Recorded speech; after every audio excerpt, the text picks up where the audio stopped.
नमस्कार, मी निखिल मोरांकर आणि स्वागत आहे तुमचं बैठक विथ निखिलमध्ये.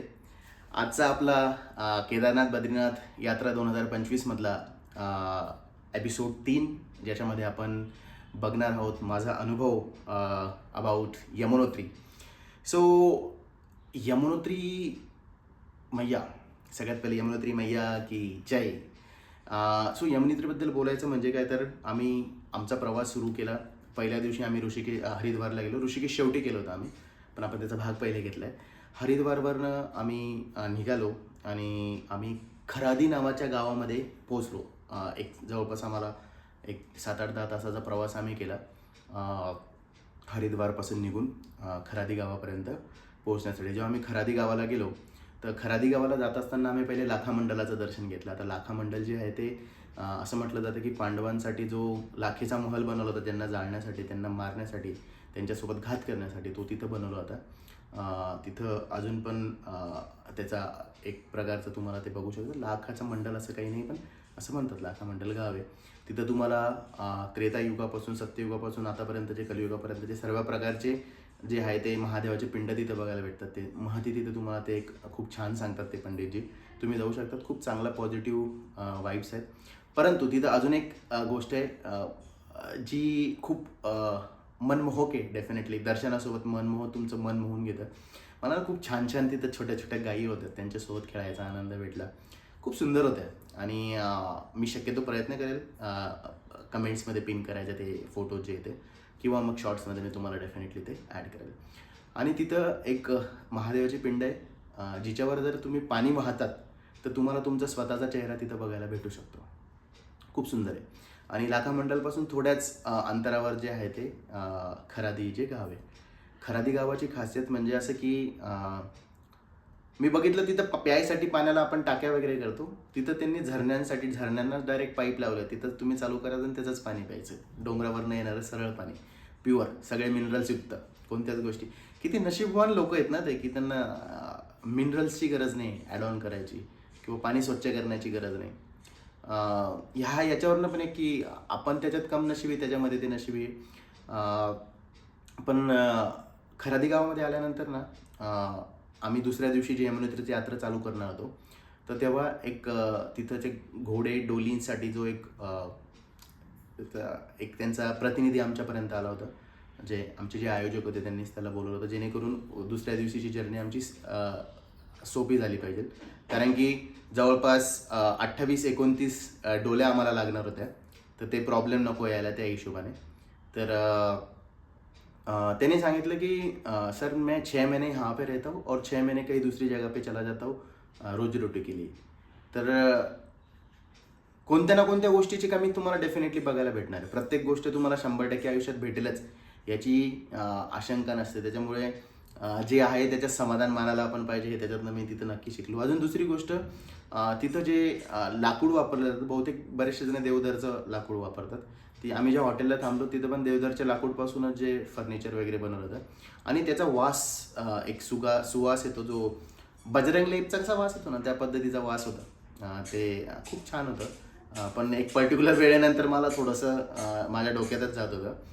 त्याच्यानंतर पहिल्या दिवशी ते त्या दिवशी रात्री मला झोपच लागली नाही, कारण की खूप जणांनी सांगितलं ते खूप अवघड आहे यमुनोत्री. आणि ॲक्च्युली खरंच पूर्ण केदारनाथ बद्रीनाथमधलं सगळ्यात अवघड जर कधी ट्रेक असेल तर तो स्पेसिफिकली तुमचा यमुनोत्रीचा.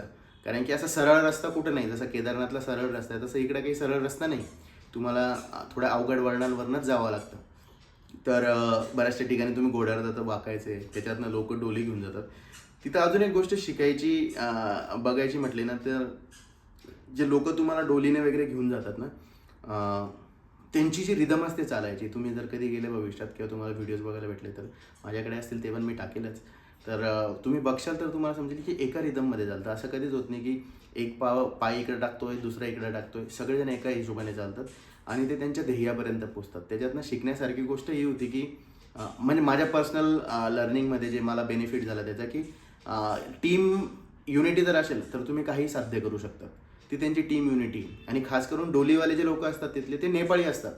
उत्तराखंडामधले सुद्धा नसतात. खूप म्हणजे बरेचसे 90% लोक असतात ते नेपाळवरनं येतात फक्त डोलीसाठी. त्याच्यामध्ये बी त्यांना वरती मुकादमा असतो आणि खाली त्यांना पैसे जवळपास 800 रुपये एका जणाला एका दिवसाचे भेटतात. तर एवढ्या वरती घेऊन जाणं, तिथून खाली आणणं माणसाला, जिथं आपण माणूस चालू शकत नाही तर ते लोक समोरच्या आपल्या अंगावर एखाद्याला वरतून घेऊन जातात. पिट्टूवाल्यांची कमालच वेगळी अजून म्हणा. काय त्यांची मानसिकता असेल, काय त्यांची धैर्य असेल, काय त्यांचं बल असेल, ह्या गोष्टींना तर आपण विचारच नाही करू शकत. यमुनोत्री ही सूर्याची कन्या मानली जाते. यमुनोत्री जी ती सूर्याची कन्या आहे. आम्ही सकाळी 6 वाजता आमचा प्रवास सुरू केला यमुनोत्रीसाठी.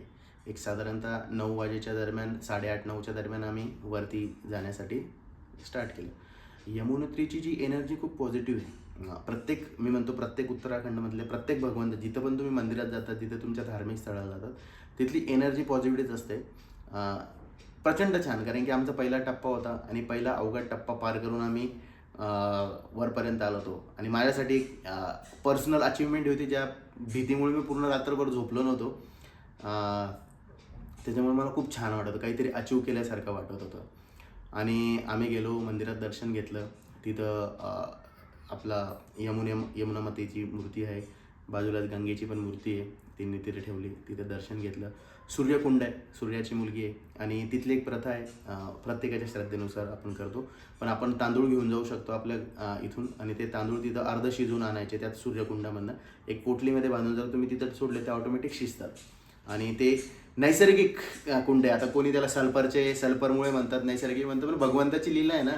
तुम्ही विचार करा की काय लीला असेल भगवंताची, काय लीला असेल निसर्गाची, की जिथं थंडीमुळे कोणत्या माणसाला चालणं शक्य नाही आहे.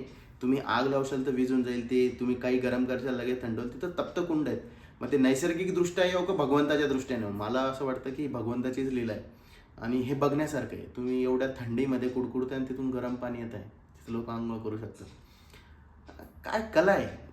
मी म्हणतो ही निसर्गदाता भगवंत जो आहे त्याचीच कला आहे. त्याने खूप वेगळं करून ठेवलं आहे. आणि आपण खरंच म्हणतो ना, तुच्छ मनुष्य आहे आपण खरंच काहीच नाही आहे. त्या लोकांची पण कमाल आहे. तिथं जे 6-6 महिने राहतात, त्याच्यानंतर आपल्या व्यवसायासाठी दुसरीकडे जातात. खूप छान आहे. यमुनोत्रीचा एकंदरीत प्रवास खूप छान होता. आम्ही वरती गेलो, परत खाली आलो. दुपारपर्यंत आम्ही खाली आलो होतो आणि संध्याकाळी परत आम्ही खरादी गावामध्ये जे आलो. आता यमुनोत्रीला जाताना तुम्हाला काय काय गोष्टीची काळजी घेतली पाहिजे किंवा कसं केलं पाहिजे, तर मला असं वाटतं ना की शक्यतो चारधाम यात्रेसाठी ना खूप जो मे आणि जूनचा टाईम पिरियड असतो, पीक टाईम पिरियड असतो. त्याच्यामुळे जर कधी तुमच्यासोबत वयस्कर वगैरे लोक असतील ना, किंवा तुम्ही तुमच्या परिवारासोबत जाण्याचा ट्राय करताय, तर तो टाईम शक्यतो अवॉइड करा. खूप गर्दी असते, प्रचंड गर्दी असते. जसं यमुनोत्रीला नॉर्मल मार्गामध्ये आम्हाला जायला भेटलं कारण की गर्दी नव्हती. अदरवाईज जो घोड्यांचा मार्ग आहे तो वरतून डोंगरात नाही, तो प्रचंड अवघड आहे, अजून अवघड आहे.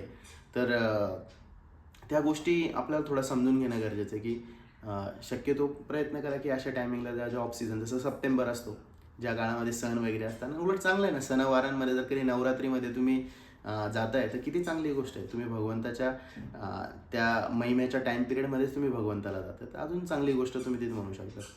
आणि भीती खूप असते ना आपल्याला जोपर्यंत आपण जात नाही, पण तिथं जो तुमचा सारथी असतो, जो तुमच्या सोबतचा आयोजक असतो, तो खूप महत्त्वाचा आहे. त्यांनी जर तुम्हाला धीर दिला ना, मी बघितलं आमचे जे आयोजक होते त्यांच्याबद्दल बोलेलच मी नंतर, पण यांचं काय होतं ना, हे त्यांनी कधी घाबरवलं नाही आम्हाला, कुठंच घाबरवलं नाही. हे काही होत नाही, मस्त जायचं, खात राहायचं.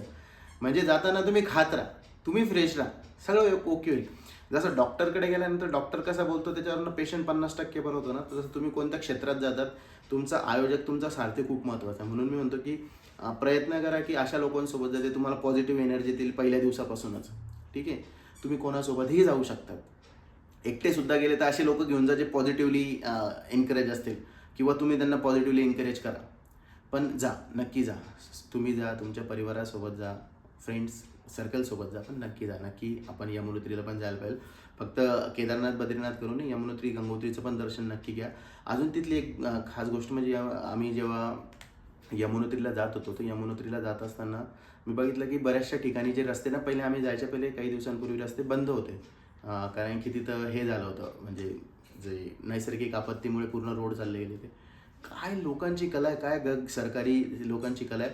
अहो 15 दिवसाच्या आत त्यांनी नवीन रोड तयार करून टाकला. तो कच्चा असो कसा असो, एवढ्या याच्यात मला एक खरंच हे वाटतं की आपण आजकाल आपल्या सिटींमधनं इकडे तिकडे जातो, तर रस्ते आपल्याला इथे खड्डे दिसतात. एवढ्या याच्यावर जर कधी ते लोकं कार्य करू शकतात, तर राजकीय आणि नेतृत्व जे आपले आहेत त्यांची जर कधी मानसिकता असेल गोष्टी करायची, तर ते खूप चांगल्या प्रकारे आपला देश घडवू शकतात. त्या लोकांकडनं खूप शिकण्यासारखं आहे. एवढ्या नैसर्गिक आपत्तीनंतर रोड खराब झाल्यानंतर ते 1-1, 2-2 दिवसानंतर रोड तयार करून टाकतात.